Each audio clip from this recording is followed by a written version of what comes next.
Hai, perkenalkan saya Rendras Doya. Sebelum kita masuk ke materi, ada satu hal yang saya mau sampaikan dulu.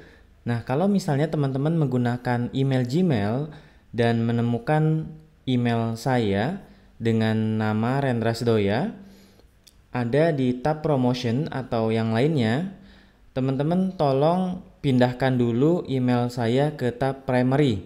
Jadi caranya tinggal dipilih, di drag and drop ke sini. Ini artinya kita akan move di dalam tab primary. Nah, seperti ini. Lalu pilih yes. Jadi nantinya ke depannya email saya akan masuk ke dalam tab primary. Jadi teman-teman tidak akan terlewatkan materi yang saya akan kirimkan secara berkala.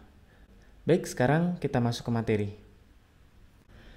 Buat teman-teman yang baru pertama kali belajar SEO, teman-teman bisa mulai belajar dari panduan seperti ini. Teman-teman coba ketikkan aja di Google SEO Starter Guide. Ya, terus enter gitu. Nah, nanti di yang pertama ini ada PDF gini ya. Ini teman-teman bisa lihat. Saya coba open ya. Nah, ini adalah panduan dasar SEO dari Google. Teman-teman juga sebenarnya di sini ada versi bahasa Indonesianya ya. Tambahkan aja di sini Indonesia gitu. Biar lebih gampang mungkin ya dibaca sama teman-teman panduannya. Nah, intinya sih sama. Ya, isinya sama. Cuman ini sudah diterjemahkan dalam bahasa Indonesia, kalau ini asli bahasa Inggris gitu ya. Nah, panduan ini bukan membahas secara keseluruhan rahasia bagaimana kita bisa menaikkan ranking secara otomatis di Google ya. Ini hanyalah bagaimana membantu kita sebagai webmaster atau sebutan bagi kita yang pemilik website agar website kita itu lebih mudah untuk di crawling, di indeks, dan dibaca kontennya sama Google. Itu yang paling penting. Jadi poin berikutnya adalah bahwa SEO itu bukan secara keseluruhan fokus di search engine aja ya, tapi teman-teman juga harus memperhatikan bagaimana yang kita berikan ke visitor gitu. Apalagi terutama menyangkut masalah konten dan navigasi, itu penting ya. Jadi diperhatikan dari sisi search engine-nya juga, dan juga diperhatikan dari sisi kualitas yang kita kasih ke visitor. Nah, nanti kita akan bahas satu-satu aja di sini ya. Ada SEO basic ya, improve site structure, dan seterusnya. Saya mau coba bahas yang pertama aja dulu. Nanti secara bertahap ya. Penjelasannya terpisah-pisah. Nah, yang pertama di sini dibahas masalah title tag. Jadi di SEO salah satu hal yang paling krusial adalah soal title tag. Title tag itu apa sih? Title tag nanti akan kita lihat di sini ya. Semua hasil pencarian Google kita bisa lihat ada tulisan yang warna biru ini. Google akan ambil tulisan yang biru ini dari title. Ya, title ini saya sambil buka aja website ya. Misalnya ini. Biar jelas. Nah, nanti title yang dimaksud di sini adalah apa yang kita lihat di sini. Perhatikan kursor saya.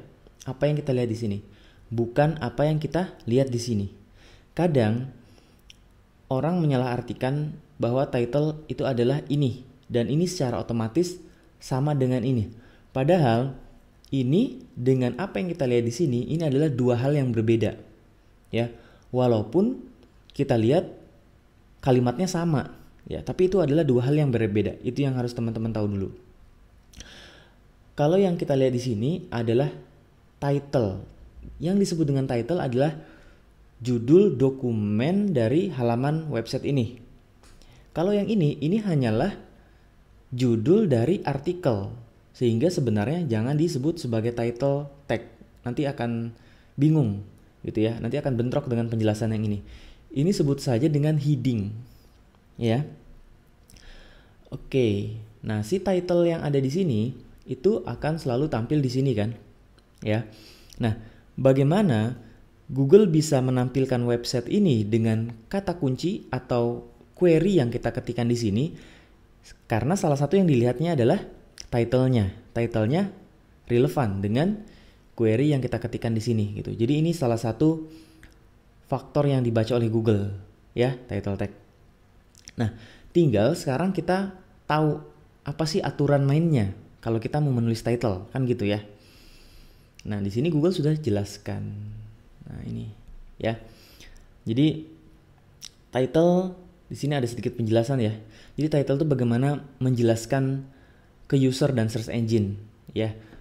Halaman website kita ini tentang apa? Topiknya, pembahasannya tentang apa? Itu title. Website kita muncul di sini, yang user baca pasti ininya ya kan? Sesuai nggak dengan apa yang dia cari? Gitu. Dan search engine juga dia baca juga ini. Dia akan menghubungkan antara yang dia baca di sini dengan apa yang user ketikan gitu. Dan dia ada di dalam tag head. Nah, ini terlalu teknis ya, nanti aja kita bahas. Yang pertama harus dipahami adalah bagaimana kita membuat title itu harus unik. Ya, unik itu artinya gini. Kita di website kan punya banyak halaman ya, bukan cuma satu halaman gini aja, tapi ada halaman lainnya, artikel-artikel lainnya, page lainnya, dan seterusnya. Nah, diusahakan title-nya setiap halaman yang saya maksud itu bisa dalam bentuk artikel atau kategori atau apapun yang kita bisa dapatkan URL-nya itu disebut dengan halaman ya. Title-nya diusahakan unik, artinya berbeda. Ya, halaman A, halaman B, halaman C, title-nya berbeda gitu. Lalu akurat bisa dibilang relevan dengan apa yang kita bahas di sini. Ya. Ini artikel kan? Artikel di sini ada heading, saya bilang, ada gambar, ada video dan semuanya. Kita ambil aja semacam kayak kita nulis buku, judul yang tepatnya apa? Pastikan judul buku sesuai kan dengan isinya gitu. Nah, title yang di sini tentu harus sesuai dengan apa yang kita bahas di sini, itu aja. Lalu aturan berikutnya, title yang kita tulis menggambarkan isi konten ya, itu tadi. Kemudian unik masing-masing halaman, itu yang tadi juga. Lalu singkat aja ya.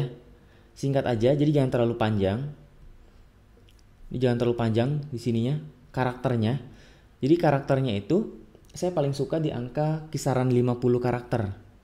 Ya, kalau lewat-lewat sedikit misalnya 55 gitu ya, nggak masalah. Atau kurang sedikit misalnya 45 karakter, ya nggak apa-apa juga. Tapi jangan terlalu lebih, misalnya sampai 70 karakter gitu.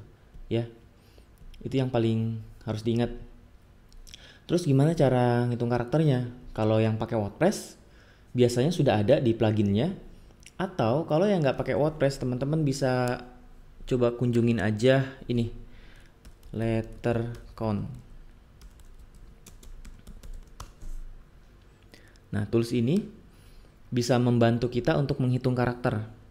Misalnya teman-teman mau nulis judul kan, teman-teman di sini tulis tutorial cara membuat website dengan WordPress, misalnya gitu ya. Saya buat judul. Nah, teman-teman pengen tahu kan berapa karakter? Karakter itu termasuk spasi, termasuk tanda baca, titik, koma, dan seterusnya. Ini aja. Klik tombol ini, nanti akan kebaca di sini 46 karakter kan? Ya. Nah, ini sudah lumayan bisa sih ya. Atau mau ditambah lagi, misalnya tambahkan di sini tutorial cara membuat website, blog, dan website dengan WordPress. Kita lihat tuh 55 karakter ya. Nanti baru apa yang kita tulis di sini kita copy aja, baru kita masukkan sebagai title di website. Sip, itu aja yang saya bisa jelaskan soal aturan pertama ya, yaitu penjelasan mengenai title tag di website. Nanti kita bahas lagi aturan yang berikutnya ya.